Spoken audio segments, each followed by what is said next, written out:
한 주 동안 있었던 뉴스 가운데 우리가 조금 더 깊이 들여다봐야 할 이슈를 짚어보는 시간입니다. 뉴스야 외전. 늘 함께 하시는 패널 두 분 소개해드리겠습니다. 배정찬 인사이트K 연구소장 자리하셨습니다. 안녕하세요. 3주 전 진심으로 축하드립니다. 감사합니다. 김민하 시사평론가 모셨습니다. 안녕하세요. KBS 1라디오 진행자 중에 최장수 진행자라고 하는 그런 타이틀을 얻은 점 축하드립니다. 네. 야, 아니 근데 지금 콩으로 저희 영상으로 보시는 청취자분들이나 유튜브로 보시는 분들이 깜짝 놀라실 꼭 거예요. 들어오셔야 돼요. 오늘 유튜브 실시간으로 반드시 보셔야 돼요. 왜요? 지금 결혼식 분위기예요. 네. 완전히 지금 지금 고깔 모자를 다 쓰고 있어요. 그게 인생샷이거든요 지금. 그러게요. 저 이제 처음 해봤습니다. 이거. 그 생일 기념 고깔모자까지는 이제 그렇다 치는데 지금 김성환 이 평론가 양 옆으로 꽃다발이 지금 뭐 이렇게 있는데 뭐 이게 오늘 대단합니다. 결혼식 분위기입니다 지금. 네네. 오늘 뭐 한 트럭이 왔어요. 꽃이. 그러니까요. 네. 이거 어떻게 해야 될지 모르겠습니다. 감당이 안 됩니다. 지금 케이크도 엄청나게 많고요. 우리 세 명이 결혼하는 것 같아요. 네. 왜 이렇게 결혼을 안 해요? 아니 꽃들이 너무 많으니까. 네. 제가 아니 이렇게 지금 농담을 이렇게 썰렁하게 해요. 그러니까. 제가 이 꽃들이랑 이렇게 많이 있어본 적이 없어갖고 지금 전혀 적응이 안 됩니다 지금. 저희 김민하 평론가 좀 꽃같이 만들어 줍시다. 우리가. 네네. 예. 오늘 좋은 말씀인 거죠? 이게 뭐 나쁜 말씀은 아닌 거죠? 예전에 뭐 그런 드라마도 있었잖아요. 무슨 꽃 같은 남자. 네. 장미에는 가시가 있다는 것을 잊지 마시기 바랍니다. 네. 알겠습니다. 자, 그러면은 이제 3주년 축하 인사 그만하고요. 정치권 얘기로 들어가 보죠. 민주당 얘기부터 아니다. 그 지지율 조사부터 얘기해 볼까요? 네. 민주당 이재명 후보하고 국민의힘 윤석열 후보 간 지지율 격차가 좁혀진 것으로 나타났어요. 간단하게 먼저 김민하 평론가가 소개를 좀 해주시면 어떨까요? 그러니까 좁혀졌다는 거는 그동안 이제 윤석열 후보가 조금 이제 앞서가는 흐름이 있었기 때문에 윤석열 후보가 소폭 하락하고 이재명 후보는 뭐 조금 올라갔거나 그대로이거나 뭐 이런 상황이 됐다는 건데요. 네. 관련해서 여론조사 소개를 드리면요. 한국갤럽이 지난달 30일부터 어제까지 사흘간 전국 만 18세 이상 1000명을 대상으로 정례 여론조사를 실시를 했는데 이재명, 윤석열, 심상정, 안철수 4자 가상 대결을 이제 가정한 그런 상황에서 민주당 이재명 후보 그리고 국민의힘 윤석열 후보를 지지한다고 응답한 이 비율이 전체 응답자의 36%로 동률을 이제 기록을 했습니다. 이게 2주 전에 실시한 여론조사에서는 두 후보 간 지지도 격차가 이제 11%포인트가 났는데 이재명 후보는 지지율이 5%포인트 상승을 했고 윤석열 후보는 6%포인트가 하락을 한 결과가 이렇게 된 건데요. 심상정 후보하고 안철수 후보는 각각 5%였고요. 의견을 유보한 이 층은 15%로 나타났습니다. 그리고 하나 더 말씀드리면 엠브레인, K스탯, 코리아 리서치, 한국 리서치 4개사가 공동으로 지난달 29일부터 이달 1일까지 사흘간 전국 만 18세 이상 남녀 1,015명을 대상으로 전국 지표조사를 실시를 했는데 국민의힘 윤석열 후보가 34%, 민주당 이재명 후보가 33%의 지지율을 기록을 해서 1%포인트 차이의 오차 범위의 접전이 이제 나왔고요. 네. 국민의힘 안철수 후보 5%, 국민의당 안철수 후보 5%, 정의당 심상정 후보 4% 이런 수치가 나왔습니다. 자세한 내용은 중앙선거 여론조사 심의 홈페이지에 나와 있습니다. 네. 일단 배종찬 소장께서 여론사를 분석을 좀 해주시죠. 이 결과를. 지지율이 붙었다. 붙었다. 붙고 있다. 이렇게 봐야 되겠죠. 그렇죠. 오차 범위 안에 들어있으니까. 네, 많은 조사들이 쏟아졌는데 한국갤럽 자체 조사는 동률이에요. 예. 그리고 다른 조사들도 오차 범위 내에 접전을 펼치는 결과로 나타났거든요. 네. 약간 차이가 있다 하더라도 오차 범위 내고 또 직전 조사와 비교를 해보면은 더 격차가 좁혀져요. 말 그대로 치열한 혈전, 접전 양상이 이제 벌어지고 있는데 네. 이 선거 100일이 지난 월요일이었고요. 오늘 이제 100일도 남지 않았습니다. 근데 이 추세로 계속 가는 이유는 윤석열 후보가 2주 전, 3주 전에는 지지율이 더 높았어요. 그 이유는 정권 교체 여론에 올라타는 컨벤션 효과가 있었죠. 그런데 어떤 일이 있었습니까? 오늘 또 지금 조금 있다가 이제 잠시 뒤에 다룰 내용인데 네.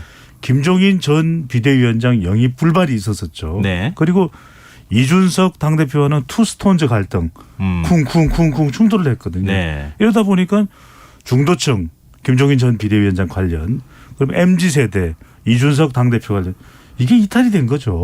그러면서 김민하 평론가가 잘 지적을 했는데 이재명 후보는 큰 변화가 없어요. 물론 이제 한국갤럽 조사에서는 올라갔는데 네 개 여론조사 기관의 조사에서는 지난 한 달간 추세를 보면 거의 변화가 없거든요. 그러니까 윤 후보의 지지율이 내려왔다고 봐야 되겠죠. 그러니까 윤 후보의 지지율이 내려오면서 사실상 깻잎 대전, 깻잎 한 장.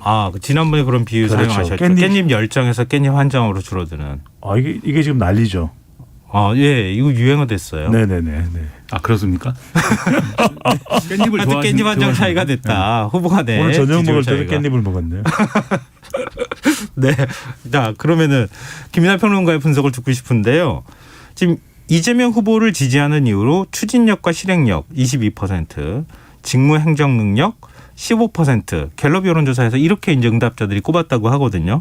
왜 제가 이걸 말씀드리냐면은 최근에 이재명 후보가 전국민 재난지원금 추가 지급 철회하겠다. 국민들이 원하지 않는다면 국토보유세도 도입하지 않겠다. 기본소득도 마찬가지다. 뭐 이런 이제 얘기를 하면서 이제 유연한 태도를 보이고 있어요.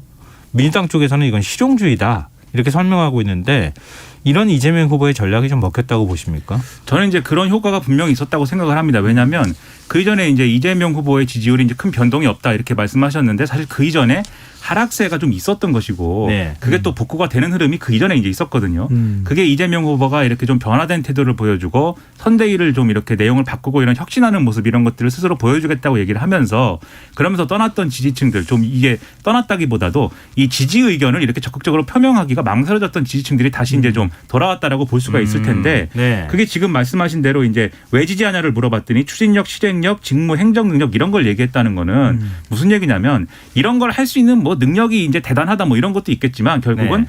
정치적으로 이렇게 좀 막혔을 때 그런 정치적인 어떤 구도에 얽매이지 않고 실용적인 선택을 할 수 있다라는 걸 보는 거예요. 그러니까는 이 추진력이나 실행력이라는 게 왜 예를 들면 문재인 정권에서 여러 가지 개혁 과제가 있었지만 왜 추진을 잘하지 못했느냐 이거 정치적인 문제가 있었다라고 보는 유권자들이 있거든요. 이게 정치적으로 야당하고 풀지 못한 거 그리고 정치적으로 너무 이제 민주당과 문재인 정권이 생각하는 방향으로만 이제 고집한 부분들 그런 부분들 때문에 제대로 이제 민생에 관련된 부분들은 문제를 풀지 못했다. 소모적인 갈등이 많았다. 이렇게 보는 건데 네. 이재명 후보가 최근에 취하는 태도를 보니까 그렇지는 않을 것 같다. 아닌 건 바로 이제 돌아서고 아닌 건 빨리 이제 정리하고 사람들의 어떤 민생을 좀 챙길 수 있는 실용적인 어떤 선택을 할 것 같다.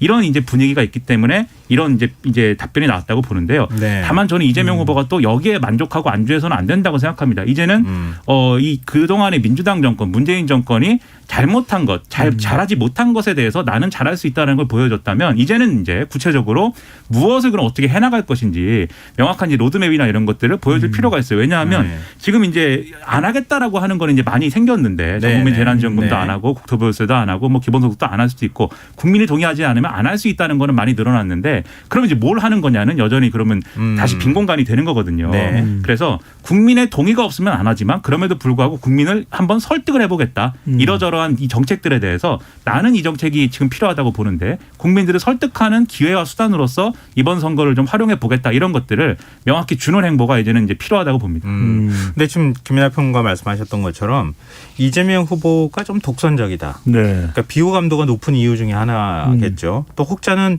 좀 무섭다. 이런 이제 저돌적이다. 예, 표현들을 저돌적이다. 사용한다고 해요. 네. 근데 그런 이미지를 이렇게 유연한 태도를 통해서 독선적이지 않을 수 있네. 뭐 이렇게 좀 무서운 이미지가 아니네.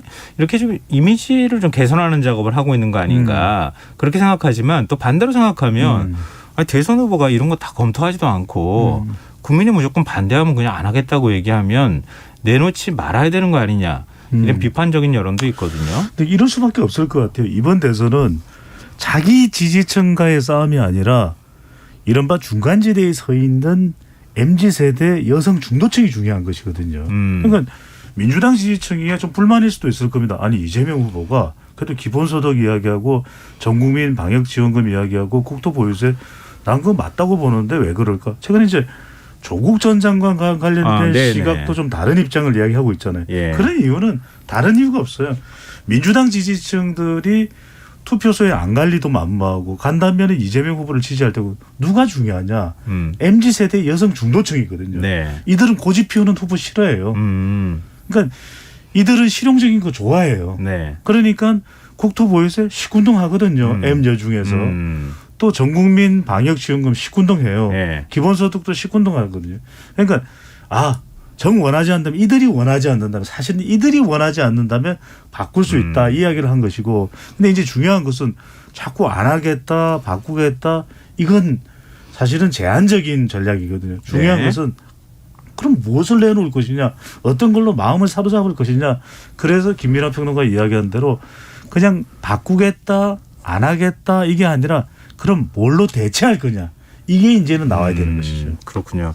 자, 그리고 민주당 선대위도 사실 좀 혼란기를 겪었잖아요. 이재명 후보가 적극적으로 나서서 선대위를 정리하는 작업을 했고 그 정리하는 작업에 좀 상징적인 의미로 외부 인사를 영입하지 않았습니까? 1호 영입 인사였던 조동현 공동 상임선대위원장이 이 개인 사생활 문제를 좀 뭐 유튜브라든가 아니면 언론에서 제기하는 바람에 자진 사퇴를 했어요.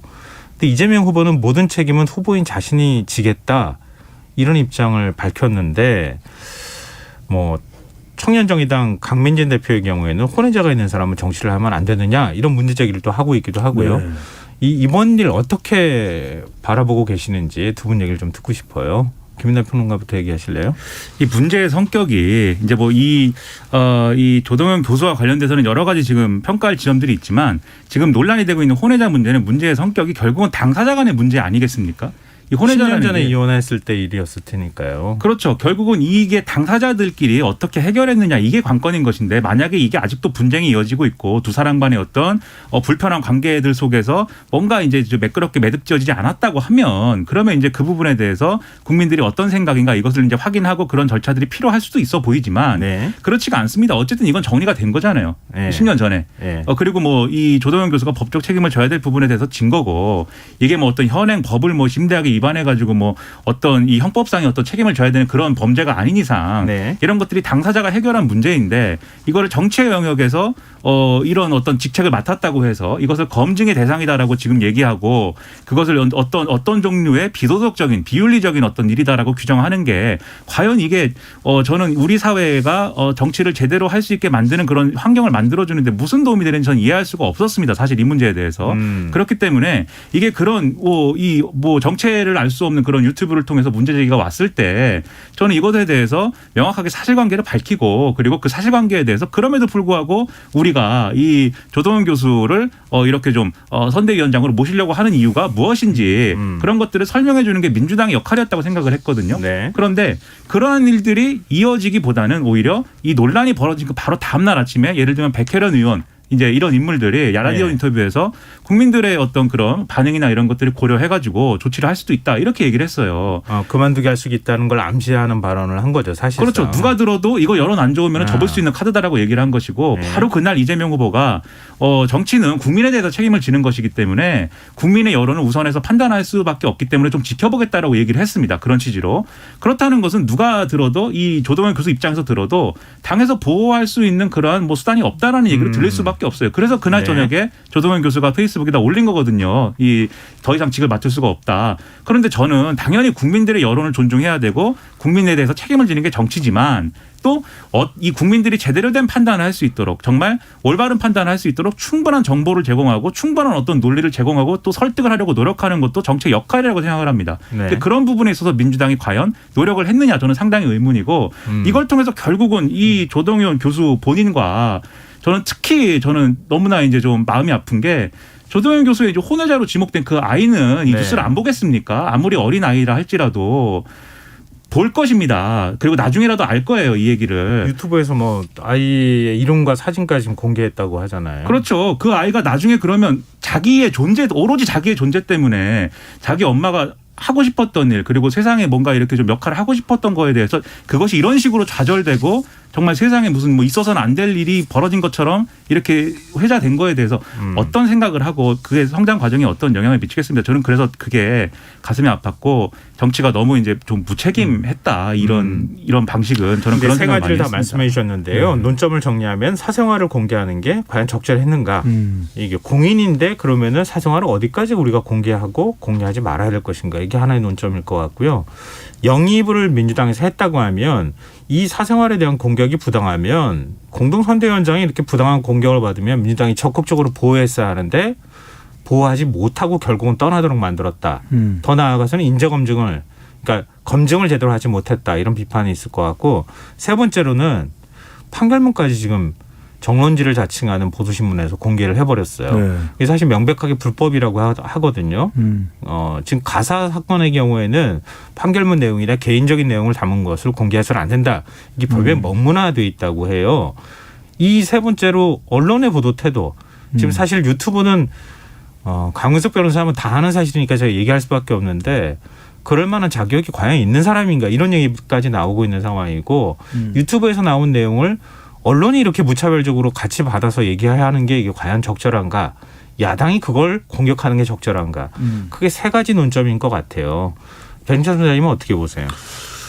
많은 문제를 노출을 했죠. 이 모양새도 구겼습니다. 여기서 우선적으로는 개인의 사생활이 지나치게 노출돼서 이게 공개가 돼서 피해가 파격적으로 만들어지는 상황 자체는 정말 잘못된 일이죠. 네. 이런 이런 일이 있어서는 안 되겠죠. 또 하나 중요한 것은 이러한 언론의 보도 태도도 문제고 또 하나는 이제 인재 영입에 또 이 문제가 있는 겁니다. 왜냐하면 인재 영입이라는 게 평상시에 인재 영입이라는 게 아니라 선거 때에 인재 영입을 하는 것이 바로 상당히 표를 의식했다고 봐야 되는 거 아니겠습니까? 네. 그렇다면은 MZ 세대 그리고 연령이 82년생이니까 또 여성이니까 이런 것들을 다분히 의식했던 것 같아요. 아니라고 할 수는 없겠죠. 그러니까 인재 영입의 명분도 좀 더 분명했어야 되고 또 하나는 그 김성환 진행자가 이야기를 한 대로 그런 내용들을 알았다면 그것에 대해서 어떻게 대응해야 될지에 대한 공감대가 있었어야 되겠죠. 내부적으로. 네. 그런 걸 감당할 수 있는. 그런 게 전혀 없었던 거죠. 그런 게 전혀 없이 그냥 막연히 우주 관련 분야의 전문가이고 그리고 성공한 어려움을 딛고 일어난 여성이다. 라는 점만을 강조했단 말이거든요. 네. 그 여성이 겪어서야 될 여러 가지 말 못할 어려움, 개인 사생활과 관련된 부분들에 대해서는 깊은 고민이 없었던 거예요. 그러니까 저는 이 인재 영입 전반적으로 좀 짚고 넘어갈 필요가 있다는 생각이 드는 게 막연히 선거가 가까워졌고 이 선거가 상당히 한 표라도 더 얻어야 되고 또 MZ세대 여성 중도층이 중요하기 때문에 그냥 묻지도 따지지도 말고 이렇게 영입을 하는 것 자체가 이번에 이 큰 문제를 닥치는 걸 본다면 좀 이제 태도를 바꿔야 되겠죠. 지금 과거에 뭐 이혼하는 과정에서 있었던 개인 사적인 어떤 맥락이 들어가 있는 거잖아요. 단순히 결과만 가지고 우리가 섣불리 판단할 수는 없는 것이지만 그렇죠. 그 사실을 민주당이 인지하고 있었다고 한다면 충분히 사전에 그런 얘기들을 이런 공격이 들어오거나 이렇게 할 수 있었다는 것을 얘기할 수 있어야 했을 것이고 그리고 또 전문성이나 이런 것들을 설명할 때 뭐 거기까지는 설명할 수 없다 하더라도 미리 보호막을 쳐줄 필요도 있지 않았겠느냐 이제 거기에 초점을 맞춰서 말씀을 해주신 건데 김윤아 평론가는 사생활을 어디까지 공개할 것인가 공인의 영역에서 그리고 지금 선출직은 아니잖아요. 그리고 언론의 보도 태도 이쪽에 조금 방점을 찍어서 말씀해 주시면 어떨까요? 그러니까 사생활이라고 하는 것도 그 사생활이라는 게 뭐냐. 예를 들면은 제가 뭐 다른 친구들하고 뭐 관계가 안 좋다라든지 뭐 누구하고 뭐 싸움을 많이 하고 다녔다든지 어렸을 때 그런 게 뭐 검증의 대상이 되겠습니까? 그런 건 아닌 거고 다만 제가 어떤 범죄를 저질렀다든지 또는 뭐 음주운전을 했다든지 네. 또는 뭐 싸운 걸 넘어서 폭행을 하고 뭐 학교 폭력에 연루가 됐다든지 뭐 이런 거라면 그런 건 이제 논란이 될 수 있고 그런 거에 대한 해명이 필요한 거겠죠. 근데 앞서 말씀드렸듯이 이건 당사자 간의 어떤 문제에 해당하는 그런 사건이었기 때문에 그건 당사자들끼리 해결이 됐다고 하고 각자의 가정을 지금도 꾸려서 잘 살고 있다고 하면 그것을 어떻게 이 정치의 영역에서 그런 것들을 다시 또 어떤 검증의 대상이라고 하겠습니까? 그래서 그런 것들이 부적절하다고 생각했다는 것이고 그리고 이게 사실 언론이 이 어떤 그 유튜브에서 그렇게 뭐 아주 그 왜 유튜브가 이런 것들을 유튜브 그 채널이 왜 이런 것들을 막 공개하고 이러는지는 배경은 충분히 우리가 알 수 있지 않습니까? 결국은 유튜브라는 것도 그렇게 방송을 해가지고 나름대로의 수익을 거두고 그걸로 다시 또 어떻게 뭐 여러 가지 이슈에 제기를 하는 그런 형태를 갖고 있기 때문에 네. 그런 흥미 위주의 뭔가를 또 하는 거예요. 근데 그런 것들을 언론이 이제 받아쓰는 과정이 있었던 건데 근데 언론도 참 뭐랄까요? 영악하다고 해야 될까요? 처음에는 이 문제를 안 다뤘는데 민주당에서 안민석 의원이 이건 가짜 뉴스다라고 얘기를 했어요. 유튜브에. 그걸 고리로 해서 그렇죠. 다루기 시작했죠. 그렇죠. 가짜 네. 뉴스라고 하니까 민주당이 가짜 뉴스라고 해서 우리가 그것을 아니라는 거를 증명하기 위해서 보도를 한다. 이렇게 접근을 했단 말이에요. 예. 그러니까 사실 이게 언론이 굉장히 영악하게 그리고 정파적으로 아주 그 선정적으로 접근을 한 건데 1차적으로는 근데 또 2차적으로는 이것도 결국은 당의 어떤 대응의 미비가 불러온 하나의 또 빌미였다는 겁니다. 결국은 네네. 이게. 네. 그래서 전반적으로 당과 이재명 후보가 제대로 대응하지 못했다라는 비판이 당연히 한쪽에서 나올 수밖에 없고 당연히 또 언론 윤리의 이런 실종이나 이런 문제에 대해서도 우리가 지적하지 않을 수밖에 없는 그런 사정이라는 게 이렇게 종합적으로 지금 있는 사건이라는 거죠. 그러니까 이게 이 사건이 네. 어떤 영향을 미칠까요? 중도층이나 아니면 여성층 아니면 전체적으로 지지율에 영향을 좀 미칠 만한 사건이라고 보십니까? 결과적으로 조동현 교수가 사퇴할 수밖에 없는 이유는 여론이 안 좋아졌다는 거예요. 네. 지금 중요한 게 MZ세대 여성 중도층인데 그들의 반응이 상당히 부정적으로 진행되고 있다는 사실을 확인했기 때문에 조동현 교수가 또 사퇴할 수밖에 없고 또 그것을 받아들일 수밖에 없고 네. 그러니까 이제 더 진행이 됐다면 지지율에도 영향을 미칠 수가 있는 거죠. 물론 여기서 더 중요한 것은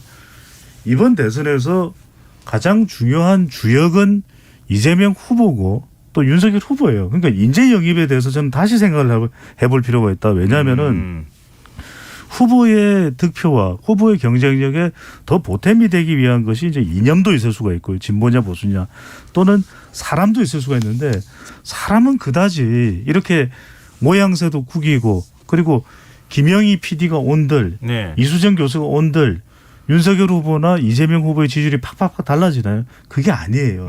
이번 대선은 철저하게 이 후보들이 조금이라도 괜찮을까. 왜냐하면 그래서 우리가 네거티브 이야기를 하고 비호감 이야기를 하는 거죠. 그런데 이런 상황인데 다른 영입 인사로 해서 바뀐다 상황이 바뀌지를 않아요. 그러니까 선거를 앞두고 누굴 영입하면 MZ세대 지지가 높아지겠지. 여성 지지가 높아지겠지. 그런 게 아니라는 걸 먼저 인식하는 것이 더 중요하다는 거죠. 그것보다는 오히려 정책입니다. 아까 김민하 평론가 잘 이야기를 했는데 그냥 이 정책 나는 안 하겠습니다. 국민들이 원하면은 포기할 수도 있습니다. 이게 아니라 이재명 후보든 윤석열 후보든 정말 최선의 이 머리를 다 쥐어짜서라도 우리 국민들이 조금이라도 청년 세대가 원하는 정책이 뭘까 그걸 끄집어내는 그 모습을 본다는 거죠. 그게 인재 한 명 영입해서 이 사람이 성공한 여성이다. 하버드 대학을 나왔다. 이게 중요하지 않다라는 걸 네. 인식하는 것이 우선이어야 되죠. 네. 그 부분에 대해서 제가 조금 말씀드리면은 네. 이게 이제 결국 뉴스를 맨날 보고 하는 사람들은 컨셉을 그래도 조금은 알 수도 있을 것 같아요. 왜냐하면 지금 최근에 이제 이재명 후보가 인재 영입한 그게 맥락이 나름대로는 있습니다. 이 일단 젊은 사람들인 거고 네. 그 다음에 주로 IT 분야나 어떤 그런 공학적인 어떤 빅데이터나 인공지능이나 그렇죠. 이런 쪽이었죠. 그런 부분 전문가들이에요. 결국은 지금 조동현 교수도 뭐 군인 출신이긴 하지만 군 출신이긴 하지만 군에서 얻은 그런 전문성을 가지고 이제 우주공학이나 이런 쪽으로 또 융합적인 어떤 그런 역할을 할 수 있는 인재이다 이래갖고 영입을 한 거잖아요. 그건 좀 논란의 소지가 있긴 그렇죠. 했지만 다만 이게 전문성이 있느냐는 미래 미래 전장과 관련되어 있는 전문성은 있다. 여기까지는 확인이 되고 있는 것 같아요. 논문상으로 보면. 그렇죠. 근데 그것도 이제 어쨌든 논란의 대상입니다. 그래서 그런 건 검증이 대상이 될 수 있다고 봐요. 저는 그런 건 검증하면 되는데 네. 어쨌든 인재 영입의 맥락이라는 게 이제 그랬다는 겁니다. 왜 그 분들을 인재 영입을 한 거냐에 대해서 이게 이재명 후보가 지금까지 어떤 기본소득이라든지 뭐 국토부유세라든지 다소 이제 좌클릭한 것처럼 보이는 그러한 정책들을 이제 좀 뒤로 밀어놓으면서 이제는 어떤 성장과 관련된 것들, 미래 먹거리와 네. 관련된 것들을 이제 전면에 내어놓으면서 네. 그것과 연결된 전략으로서 인재 영입을 하려고 한 거예요. 네. 그런데 제가 이렇게 말씀드리지만 그것을 그 뉴스를 본 이 청취자 여러분 중에 야 이런 맥락이구나. 누가 이렇게 내가 마음에 와닿는다. 누가 그렇게 느꼈겠습니까? 별로 안 될 거예요. 그럴 분들이. 결국 인재 영입을 하는 것도 중요하고 어떤 사람을 데려오는 것도 중요하지만 거기에 맥락을 부여하는 게 당이 해야 될 일이고 이 선대위가 해야 될 일이었다는 겁니다. 네, 그것도 미비했고 미비한 상황에서 혼외자 문제까지 덮쳤기 때문에 결국 인재 영입 한 게 아무 의미가 없어진 거예요. 이게 야당 얘기를 잠깐 해보면 김종인 전 비대위원장 영입하는 게 굉장히 중요한 문제인 게 김종인 위원장의 무슨 팬덤이 강력해서입니까? 아닙니다. 김종인 비대위원장을 영입함으로써 중도하겠다는 의지가 보이기 때문에 그게 중요한 거거든요. 네네. 그런 맥락을 부여하는 것에 대해서 다소 안이했고 실패했다. 저는 여당이 그랬다고 좀 생각을 합니다. 네. 뭐 안에 내용물도 중요하지만 딱 그냥 소비자가 알아볼 수 있게 네. 포장지를 깔끔하게 이건 어떤 내용이 들어가 있습니다라고 잘 포장하는 것도 그것도 능력 중에 하나인데 인재를 영입해놓고 이게 도대체 왜 영입한 건지 모른다고 그렇죠. 하는 건 문제가 있는 것이다. 이렇게 따끔하게 질책도 해주셨는데요. 뭐 자연스럽게 김종인 전 비대위원장 얘기를 지금 우리가 할 수밖에 없는 것 같아요. 일단 잠깐 끊고 얘기할게요. 지금 여러분께서는 KBS 1라디오 김성환의 시사회를 듣고 계십니다. 뉴스의 외전 김연아 시사평론가 배종찬 인사이트 K 연구소장 두 분 패널과 함께하고 있습니다. 지금 뭐 속보로 윤석열, 이준석 갈등이 극적으로 봉합됐다. 김종인 총괄 선대위원장이 김종인 전 비대위원장의 총괄 선대위원장직을 전격적으로 수락했다. 이렇게 지금 소식이 전해지고 있는데요. 청취자분들께서 뉴스를 못 챙겨 들으신 분도 있을 수 있을 테니까 김민하 평론가가 어디까지 지금 합의를 했는지 그 내용을 좀 간단하게 정리를 해 주시면 어떨까요? 그러니까 오늘 윤석열 후보가 굉장히 이제 강하게 이준석 대표를 만나고 싶다고 해서 이준석 대표가 있는 울산으로 이제 승용차 타고 이제 내려간 거고요, 급하게. 예. 그 자리에 이제 김기현 원내대표가 지역구가 울산이니까 김기현 원내대표도 있고 서로 간에 이제 김기현 원내대표가 중재를 서는 듯한 모양새에서 이제 합의를 한 건데 첫 번째로 이제 후보자하고 이준석 대표하고 모든 상황을 긴밀하게 공유를 하고 서로 이제 직접적인 소통을 강화하는 것을 일단 첫 번째로 합의를 했습니다. 그 핵심적인 내용은 당무 우선권에 대한 해석을 둘이서 합의를 한 건데 네. 당무 우선권이라는 게 원래대로 하면은 대선 후보가 선출이 되면은 대선 후보가 당무 우선권을 가진다 그냥 이렇게 돼 있는 거잖아요. 근데 그 조항에 대해서 이 후보가 이 당무에 대한 어떤 내용들을 대표에게 요청을 하고 대표는 그것을 이렇게 들어주는 형식으로 이렇게 정리하자라고 합의를 했습니다. 그럼 이런 형식이라고 하면 후보가 뭔가를 하고 싶을 때 다 대표를 거쳐서 하게 되는 것이기 때문에 되는 것이고 또 대표가 후보의 이 요청을 또 거부를 안 하는 게 이제 표준적인 걸로. 우선권은 후보한테 있으니까. 그렇죠. 네. 안 하는 게 표준적인 걸로 돼 있는 것이기 때문에 좀 지금까지 논란 매끄럽게 정리할 수 있다 이 맥락으로 보이고요. 그리고 두 번째로 이제 김종인 총괄 선대위원장이 합류하기로 했다라고 윤석열 후보가 밝혔는데 네. 이 맥락은 추가로 이제 어떤 맥락인지를 봐야 되는 게 왜냐하면 김종인 총괄 선대위원장직을 안 맡겠다고 한 게 김종인 전 비대위원장이 안 맡겠다고 한 게 선대위의 이제 권한과 역할 배분과 관련된 문제였잖아요. 그래서 이 점에 있어서는 크게 두 가지가 지금 해결이 됐어야 되는 건데 첫 번째로는 김병준 상임 선대위원장이 어떻게 하느냐입니다. 그런데 지금 발표한 이 합의 사항을 발표한 걸 보면은 김병준 상임 선대위원장이 김종인 총괄 선대위원장을 잘 이제 보좌하는 걸로 돼 있어요. 그러니까 상하 관계를 정리한 건데 직책을 그대로 유지하는지는 더 봐야 될 것 같고요. 그 다음에 이게 어떤 그 지도자급, 위원장급들의 어떤 이게 상하 관계라면 실무자급에서의 이제 역할 관계가 좀 필요한데. 국제적으로는 권성동 사무총장의 거치나 이런 것들도 같이 논의가 됐는지나 이런 것들을 이제 추가로 확인을 해볼 필요가 있는 것 같고요. 그리고 나아가서는 이제 홍준표 의원하고 이제 회동해서 윤석열 후보에게 홍준표 의원이 선대위의 어떤 전면적인 개편이나 이런 것들이 필요하다라고 얘기를 했는데 그런 차원의 후속 조치들이 이루어질 것인가 나머지를 지켜봐야 될 필요가 있겠습니다. 근데 지금 속보로 윤석열 후보하고 이준석 대표가 내일 부산에서 공동 선거운동을 하기로 했다 이렇게 얘기를 하고 있는 걸 보면 지금 김종인 전 비대위원장 얘기 나왔었잖아요. 의사가 확인이 됐다는 거 아니에요? 지금 그러면은 된 거죠. 일방적으로 지금 결정한 건 아니겠죠? 두 명이 만나서. 만약에 그렇다고 하면 내일 이제 신문에 나겠죠. 김종인 전 비대위원장 난 그런 적이 없다. 쓸데없는 소리 하지 마라. 네, 그렇게 해버리면 그냥 다 깨져버리는 거니까 사전에 의사를 확인했다는 얘기인데 내일까지도 갈 것이 없이 벌써 속보가 나왔겠죠. 김종인 전 비대위원장이 만약에 정권을 수락을 하고 총괄선대위원장으로 참여한 게 아니라면 지금 무슨 이야기들을 하고 있는 거예요? 난 그런 적 없어요. 이렇게 나왔을 텐데 그렇지 않다라는 것은 김종인 전 비대위원장이 참여하는 조건은 세 가지예요. 하나는 원톱, 두 번째는 정권, 세 번째는 교통정리거든요. 네. 저는 김병준 상임위원장의 거치가 상당히 불투명해졌다. 왜냐하면은 뭐 상명하복 관계로 두 인물이 이 선거를 대응하기는 어려워요. 네네. 그러니까 전에도 우리 시간을 통해서 말씀드렸지만 윤석열 후보에게 중요한 사람은 4명인데 그중에 2명이 김종인, 이준석 아니겠습니까? 예. 그럼 결국 김종인과 이준석으로 간다라는 건 나머지 사람들에 대해서 거리를 좀 둘 수밖에 없다는 거예요. 그러니까 김병준 상임위원장이 뭐 사퇴를 할지 안 할지는 모르겠지만 또 김한길 새시대 위원장이 어떤 입장을 표명할지는 모르겠지만 이제는 이준석, 김종인 중심으로 가겠다라고 판단한 건데 가장 큰 이유는 지지율이 낮아진 거예요. 지지율이 내려오니까 그렇게 판단할 수밖에 없는 것이죠. 그 부분에 대해서 이제 김종인 전 비대위원장이 그럼 기다렸다는 거 아니에요? 이렇게 해주기를. 다시는 참여 안 할 것처럼 그런 태도를 보였잖아요. 김종인 전 비대위원장은 계속 그 조건을 얘기를 해왔던 거죠. 그런데 그것을 윤석열 후보가 들어주지 않으니까 네. 안 들어주는 게 확실하니까는 난 그럼 안 한다 이런 얘기였는데 네. 다시 그 조건을 들어준다고 하면은 마음 돌릴 수도 있는 것이고 뭐 그런 거 아니겠습니까? 김 전 위원장도 많이 바뀐 것 같은데 옛날에 그 깐깐하던 모습에서는 많이 부드러워진 것 같아요. 그게 결국은 이제 일종의 정파성이 좀 작용하지 않나 싶은 게 있어요. 왜냐하면 어쨌든 김종인 전 비대위원장의 정치적 뿌리를 얘기하자고 하면 지금 국민의힘 쪽에 가까운 것이지 민주당 아니거든요, 사실. 그렇죠.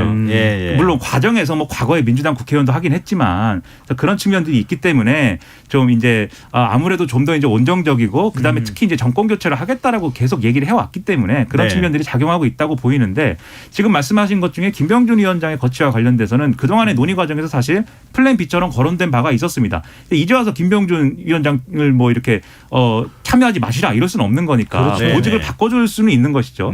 후보직 속의 특별위원회 중에 이제 뭐 새로운 위원회를 만들어서 그렇죠. 뭐 미래준비위원회 이런 것을 맡도록 하고 그리고 이런 것들이 김병준 위원장 입장에서도 다소 이제 좀 최근에 목소리를 크게 내기가 어려워진 것이 요즘에 이제 실언 논란 이런 것들이 계속 있었어요. 이제 예, 브로치 예. 얘기하고 예. 방금 얘기한 이제 조동현 교수에 대해서 전투북에 브로치 하나 단 것 같다 이렇게 얘기를 하고 예. 거기에 대한 해명이 또 내가 페미니스트여서 그런지 모르지만 브로치를 여성만이 옷에 다는 거라고 생각하지 마라. 어떻게 그렇게 생각할 수가 있느냐 이렇게 반발했는데 브로치를 남성 옷에 다는 것을 흔한 개념이라고 생각하는 분은 별로 없을 겁니다.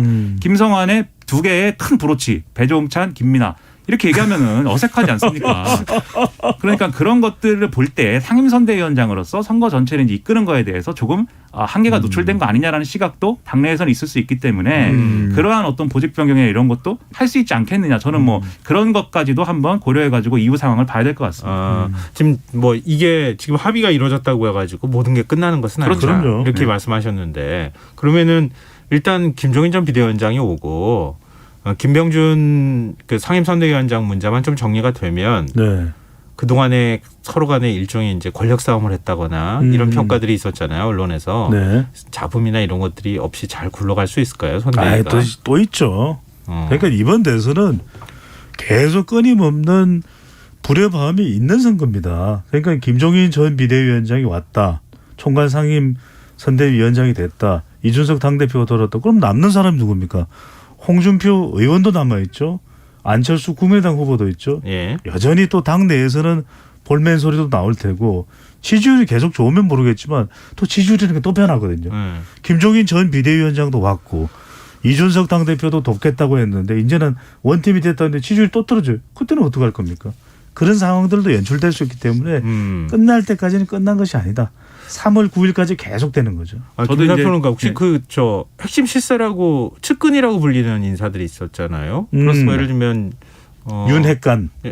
윤핵관은 사실 누군지 그 네. 정확하게 그 측근이라고 불리는 장제원 의원이나 권성동 의원 그리고 윤한홍 의원. 윤한홍 의원. 윤한홍. 네. 죄송합니다. 그 세 명의 그 측근으로 불렸던 인사들. 문고리 이야기도 나오고. 예, 그렇죠. 그 인사들 문제가 제일 큰 문제였고 그 윤핵관이 누군지 뭐 장제원 의원이라는 썰도 있었고 뭐 장성민 의원 전 의원이라는 설도 있었고 뭐 여러 가지 설들이 나왔었는데 그 문제에 대한 언급은 했어요 오늘? 오늘 이제 그 문제가 언급되지는 않은 것 같고요. 근데 왜 그러냐면 이준석 대표의 문제 제기의 핵심 내용이 뭐냐면 그 중진들이 후보를 둘러싸고 있고 후보가 그 중진들에서 벗어나지 못하는 판단을 한다는 거예요. 근데 지금 그 중진들이 아니고 이준석 대표하고 김종인 비대위원장하고 소통하기로 했다고 하면은 다 자연스럽게 그 중진들 문제는 정리가 돼야 되는 거겠죠. 그런데 이게 쉽지가 않은 게 배종찬 소장님 말씀하신 대로 이 대선이라는 큰 어떤 그러한 승부가 걸려 있는 상황에서 자기가 갖고 있는 그런 이게 공식적인 것이든 비공식적인 것이든 그 권력을 놓기가 쉽지 않을 뿐더러 특히 이번에 그게 왜 더 치열하냐면 지나고서 바로 지방선거가 있지 않습니까? 네. 이 지방선거의 공천권을 이준석 대표가 행사할 수 있느냐 없느냐에 이 문제가 걸려 그렇죠. 있는데 매우 중요하죠. 이준석 네. 대표가 그걸 행사하는 것을 인정할 수가 없는 것이죠. 중진 의원들 입장에서는. 네네. 자기들이랑 친하지도 않고 전당대회에서 대립했었고 네. 그리고 분명히 이준석 대표는 뭔가 혁신적인 모습을 또 보여주면서 자기의 이제 레거시를 만들려고 할 거고 그런 것 때문에 때문에 더 부딪히는 거거든요. 사실 그런 것 때문에 이준석 대표를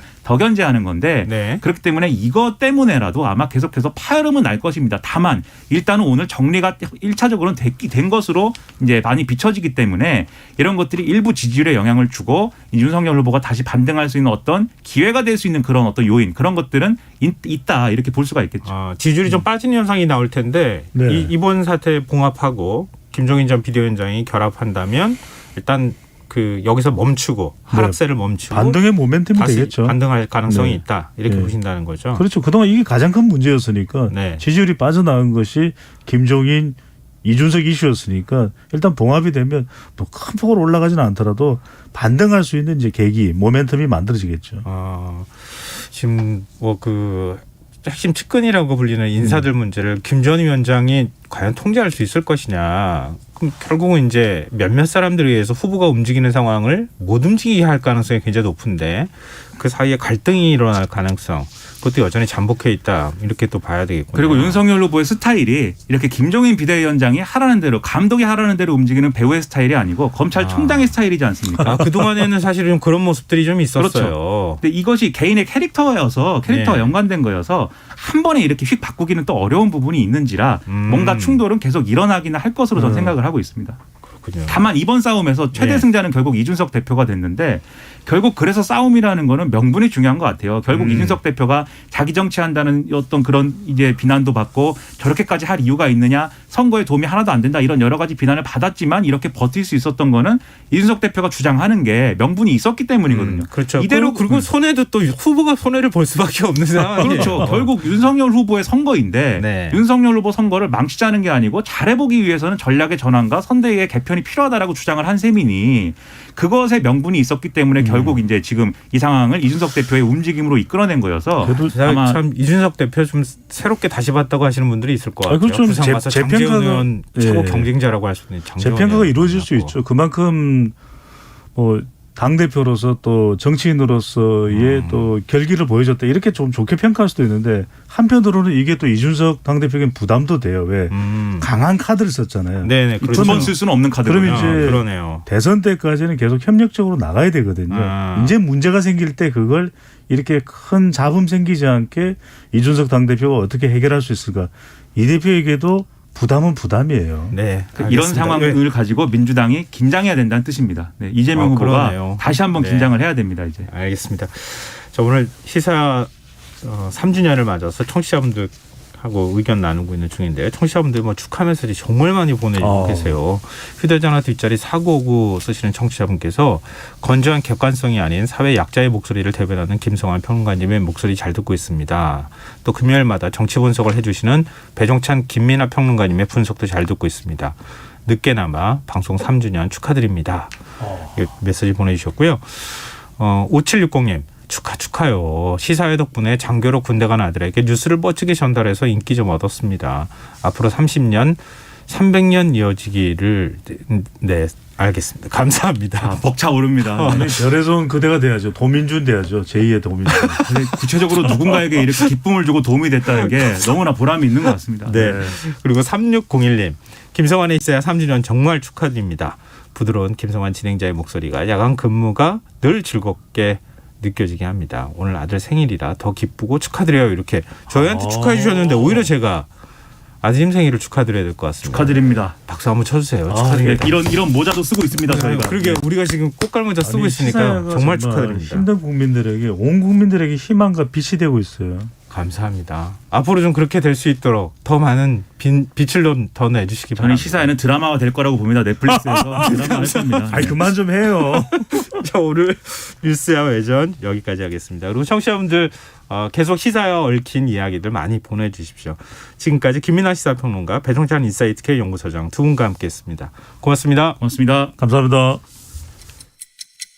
la la la la la la la la la